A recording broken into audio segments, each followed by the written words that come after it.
सच्चा दोस्त वही जो मुश्किल वक्त में काम आए। और ये कहावत भारत और इजराइल की दोस्ती पर बिल्कुल फिट बैठती है। जब जब भारत को हाई टेक डिफेंस हथियारों की जरूरत पड़ती है, इजराइल ने साथ निभाया। और खबर है कि प्रधानमंत्री नरेंद्र मोदी की इजरायली यात्रा से ठीक पहले एक बड़ी रक्षा डील पर मुहर लग सकती है। रिपोर्ट्स के मुताबिक करीब 8.6 बिलियन डॉलर की इस मेगा डील में शामिल हो सकते हैं spike 1000 precision guidance bomb, rampage air to air missile, air LORA air launch ballistic missile और आइस ब्रेकर मिसाइल सिस्टम। अगर ये डील फाइनल हो गई तो भारत की स्टैंड ऑफ स्ट्राइक क्षमता में जबरदस्त बढ़ोतरी हो जाएगी। बता दें, भारत और इजराइल के संबंध केवल व्यापार तक सीमित नहीं है, ये रणनीतिक भरोसे की दोस्ती है। इजराइल की प्रमुख रक्षा कंपनियां जैसे कि Israel aerospace industry, Elbit systems और राफेल एडवांस डिफेंस सिस्टम्स दुनिया की सबसे एडवांस मिलिट्री टेक्नोलॉजी बनाने के लिए जानी जाती हैं। भारत पहले भी spike missile, Barak air defence system और ड्रोन टेक्नोलॉजी जैसे सिस्टम इजराइल से ले चुका है। अब जो नई डील सामने आ रही है वो भारत की एयर स्ट्राइक क्षमता को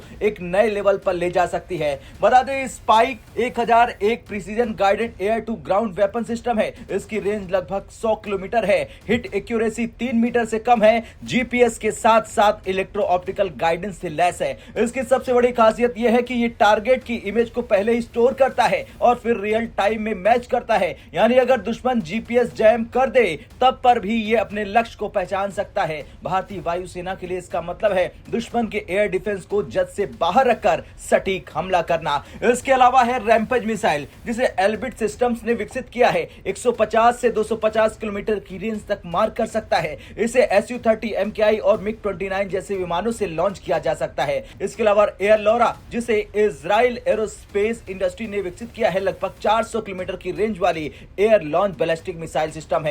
supersonic speed, fire and forget वाले सिस्टम और हाई वैल्यू टारगेट के लिए डिजाइन किए गए हैं। ये missile air defence system, military base और मिसाइल साइट जैसे रणनीतिक ठिकानों को निशाना बनाने के लिए बनाई गई है। यानी अगर ये भारतीय बेड़े में शामिल हुई तो डीप स्ट्राइक एबिलिटी और मजबूत हो जाएगी। इसके अलावा आइस ब्रेकर मिसाइल सिस्टम, जिसे रफाल एडवांस डिफेंस सिस्टम्स ने डिजाइन किया है, 300 किलोमीटर तक की रेंज से जमीन और समुद्र दोनों पर टारगेट हमला कर सकती है। इसमें IIR यानी कि इंफ्रारेड इमेजिंग गाइडेंस और AI आधारित टारगेट पहचान क्षमता है। खैर, सच्ची दोस्ती वही जो वक्त पर काम आए, जैसा कि हमने ऊपर बताया, और यही दोस्ती अब इजराइल निभा रहा है। भारत और इजराइल की रक्षा साझेदारी इसी भरोसे पर टिकी है। स्पाइक 1000 की सटीकता, रैम्पेज की दूरी, एयर लोरा की बैलिस्टिक ताकत और आइस ब्रेकर की AI टेक्नोलॉजी, ये सभी सिस्टम भारत की स्ट्राइक क्षमता को नई ऊंचाई दे सकते हैं। अब देखना यह होगा कि क्या ये मेगा डील हकीकत बनती है और एशिया की रणनीतिक तस्वीर में कितना बदलाव लाती है। आपकी क्या राय है? क्या इजराइल ने भारत को बड़ा तोहफा फिर से दे दिया है और चीन पाकिस्तान पर बढ़त दे दी है? हाँ या ना में कमेंट कर अपनी राय जरूर बताएं।